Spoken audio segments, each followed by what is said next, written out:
So, you want to know what's the best units you can get in the game, or you're new and want a list of units that's worth your time and effort? Well, you come to the right place. Here's Conqueror's Blade Season 21's Unit Tier List Roundup. I'll try making these so everyone can see the up-to-date meta, and I'll end with what newer players should seek to unlock first for a better gaming experience. I mainly play on the APAC server, and most of this is based on what people use in ranked games. With that in mind, the tier list starts with the overpowered unit category, which consists of nothing. If you're new, you might not understand the significance of this, but we veterans remember that every single season something will be broken and a game would revolve around playing that unit or aiming to get that unit for ourselves. But today, starting from this season, things are finally in balance, with the previous overpowered unit Rattan Marksman receiving a well-deserved nerf. But even without any overpowered units, the game still revolves around two meta units. These two units set up the stage for any and all interactions in the game, that being the Phalanx and the Heavy Xuanjia Cavalry. The Xuanjia being the most strongest and flexible cavalry that can drift around corners and wipe out entire teams,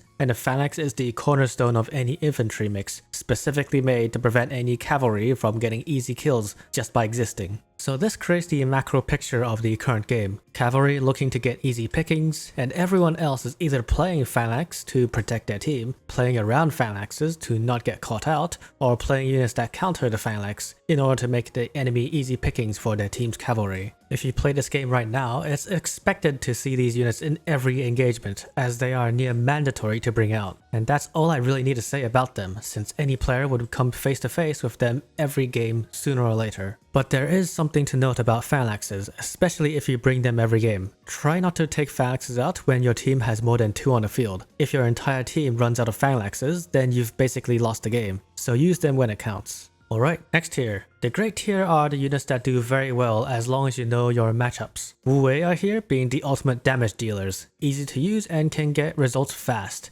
That is, if you don't get them stunned by paladin counterattacks or phalanx stuns. If you can get a flank without interruptions, you can easily wipe out any enemy fast with the highest damage per second in the game after cavalry. They might not be as strong as before, mainly due to more units with crowd control, so it's not just ability spamming to get results, but you need to time when the enemy is weak, and using their massive multi-hit and block break, they can delete an entire enemy front line when timed right. Paladins are a new addition, which counterbalances the dueling prowess of Phalanxes, making Phalanxes vulnerable when alone. By themselves, they can fight anything with good micro, but when tagged with a Phalanx unit, they completely negate their weakness to cavalry while defending your own team's greatest asset. As long as no special units get in their way and you dodge the good old Iron Reaper flail, you'll be using this unit maybe the entire game since they are just that tanky and easily sustained. Companion Cavalry are the cheap Xuanjia Cavalry, trading the ability to kill entire teams into focusing on a single unit at a time. Fast with the ability to ignore armor and damage resistance with their bleed, with proper controls or a sally out at the start of the game, you could catch people off guard and rack up kills with a skirmisher-like playstyle. They might be fragile, but getting a good surprise attack is all it takes to make them work. These 3 epic units are the standout units that go above their leadership costs, being on par with the next 2 golden units, Sildars and Iron Reapers.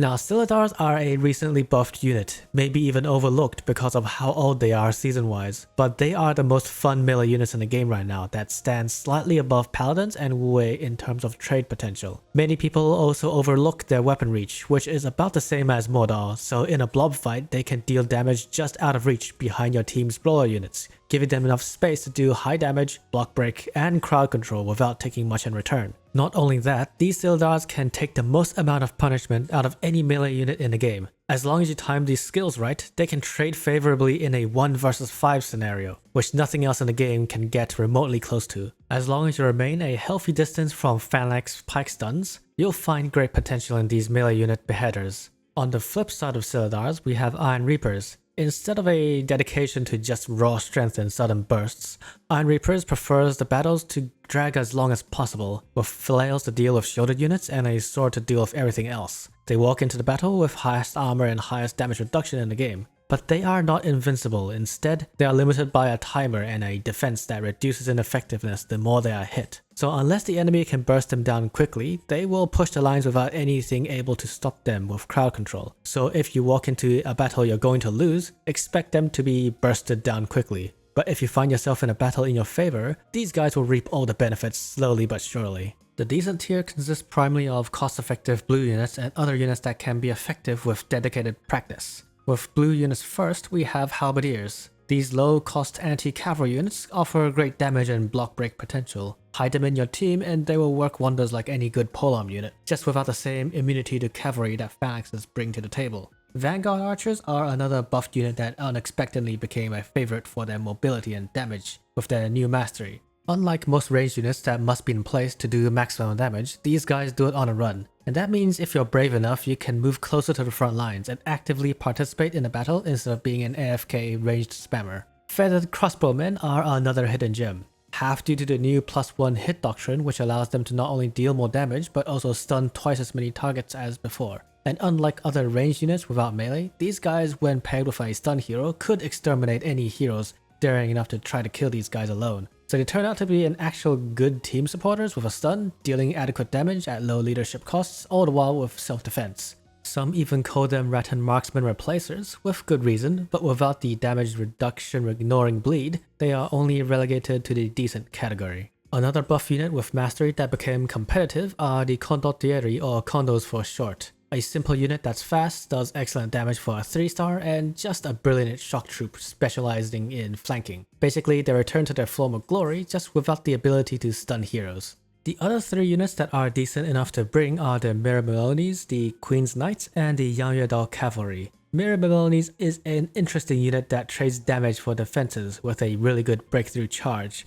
With damage being the most wanted characteristic of a unit, they can never really fight toe-to-toe against anything alone. That being said, their potential comes into play at being the only melee unit that can charge into almost anything and live long enough to do it again.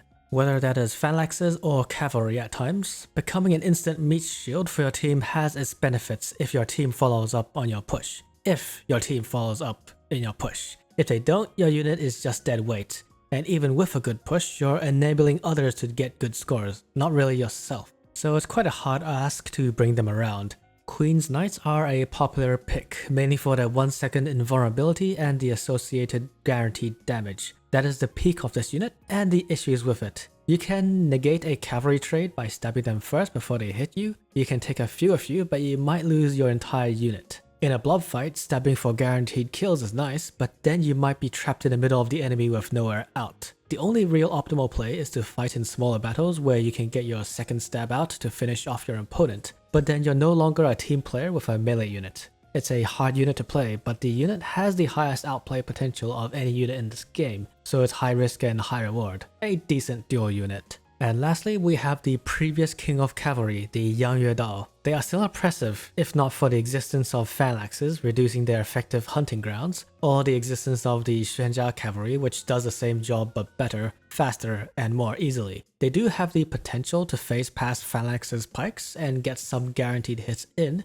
but with the blue shield mechanic, it's always a way away from being ideal or even repeatable. So just decent, due to their broken mechanics still waiting for the day when it becomes useful again. So these are the units mostly in use nowadays. Pick any of the units mentioned and you'll get great scores with smart use. But there are still 2 more categories left to go over. The specialty units are those who can be brought out to change the battle completely, but more than 1 or 2 at a time could result in a loss of unit density to hold up the front lines. Pick them only when the opportunity arises, but even then it could be risky for your team. First are alchemists, the supply point farming unit. Since they are only 60 leadership, it's worth the cost to put them in if you have extra leadership. Just place them on the field and you'll get top support points easily. The fire-pop throwers are an interesting unit. They could disable an entire unit of phalanxes or more with a good throw, but to know how to throw at max distance is an entire skill needed to be learnt. A bad player could hardly get anything done other than taking up a unit slot from the team. A good player could stop an entire enemy push.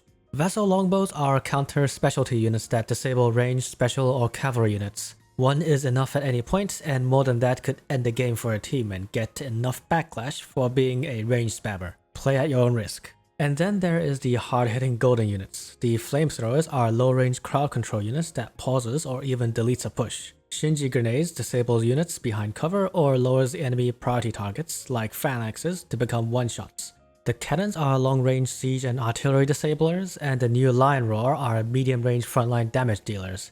Each of these have a very specific playstyle that's worth discovering on your own time, so I'll just leave the abbreviated introduction here since each of these can really be a video of their own. They are really situational and map dependent and hard to play right, so maybe find some montages on YouTube to get to know them better.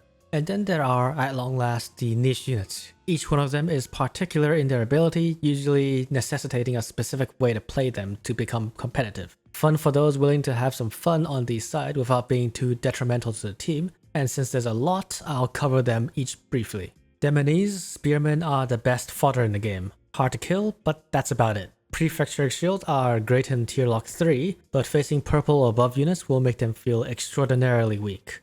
Iron Cap heavy shields are the toughest nut to crack and might be the hardest in the game even with meta units, but they are just a meat shield lacking a wide covering formation. Pistol Cavs are high burst units that work like companion cavalry, and even cheaper version that's a glass cannon that ironically needs to be in melee range to do damage. Imperial Pike Guards are great, but outdated compared to the actual great purple units. Good enough as a budget anti-cavalry unit with anti-infantry crowd control, but this works on fewer and fewer units as the seasons go by, due to crowd control immunity and recovery. Purple halberdiers are the blue ones that cost more leadership. You get a bit more armor and a better charge.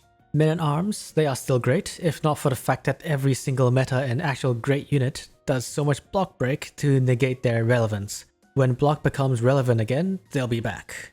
Galahads are pinpoint accurate javelin throwers that are half vassal longbows with even higher accuracy but low range and ammunition, and half shield walls that look cool. Imperial javelins are Galahads with lower range and a melee shield throw for good measure. Still lack the ammo or survival to be decent near the front lines. Imperial archers are an almost decent pick if not for feathered crossbowmen doing the same amount of damage at lower leadership and higher survival. Their aim is immaculate though, so in PvE or bot games, they kill heroes like no other. Swine feathers are Imperial muskets that gave up damage for spikes to kill cavalry. Good luck timing these pikes to not punish your own damage potential. Imperial muskets are one of the highest DPS units in the game, but they need to be stationary and shoot in a single direction without precise aim.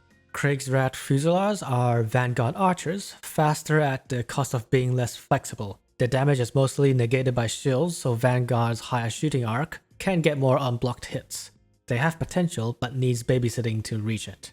Kriegsbrüders are the low damage, high survival cavalry used to kill ranged units and participate in PvE to get kills fast. A must-have if you want to be competitive in PvE missions. If you have the Flurry extra skill doctrine, know that it also triggers their heal. Dagger Axe are the best sally out cav that's not Shenja cavalry. Since killing serfs adds to your unit's strength, you become better at killing serfs the more you kill. Wardall is a relic of a time when armor meant damage reduction, and being the only anti-cavalry before phalanxes, they were the backbone of most infantry mixes. But since phalanxes, they have been outdone in utility as an anti-cavalry unit. They also lack the reach to deal the crowd control, and even damage to kill units. The only case they are strong is in games with pre-selected units like Treasure Trove, making their armor relevant again. And lastly, Hussars, the only charge to rule them all. If they could turn during a charge, they would be Shenja cavalry, but alas they are not. But they are the only cavalry that could harm phalanxes if more than 2 charged at the same unit. But then why not take 2 Shenja and encircle the phalanx through divide and conquer? Now I did promise to reveal the best units you can aim for as a beginner, and it really does come down to units not in season passes but available on the unit tree. And the best units to aim for early on are Iron Reapers. Do enough in-game quests and you can get them for free early on. Then you want to have Halberdiers and Vanguard Archers so you could have some easy to get units that perform above the rest to form your first good warband. Next, you want to get the Minis Spearmen and then Men-at-Arms for your first brawler unit that could sustain themselves on the front lines. Make sure you have them mastered so you can get their healing or else they don't really do well. While you get these unit tree units, the best season to start out is the Great Alexander. This is to get companion cavalry so you can finally have a chance to compete in bandit raids with veteran players. And then you want phalanxes as fast as possible to become an invaluable member of your team. After that, you're free to look over the rest of the tier list and pick out which units you want to try out. I highly recommend paladins as they are relatively easy to get and you get pot throwers as a bonus too. But you could go with Dragon Rise for 3 highly competitive units instead. I really think the devs have outdone themselves these last 2 seasons, adding phalanx to counter the cavalry issues and then adding mastery to improve the unit variety. maybe the highest variety in the game in the history so far. If you're thinking about getting back in the game or start playing it, this might be the best time to do so in a long time. And that's all you need to know. Tell me if I missed anything on a tier list. I'll leave a link to the full tier list below with more tiers below niche, if you want to try units that are gimmicks right now. Or join the Conqueror's Blade Analyst Discord for more up-to-date information about the units and their uses. I'll see you in the next video.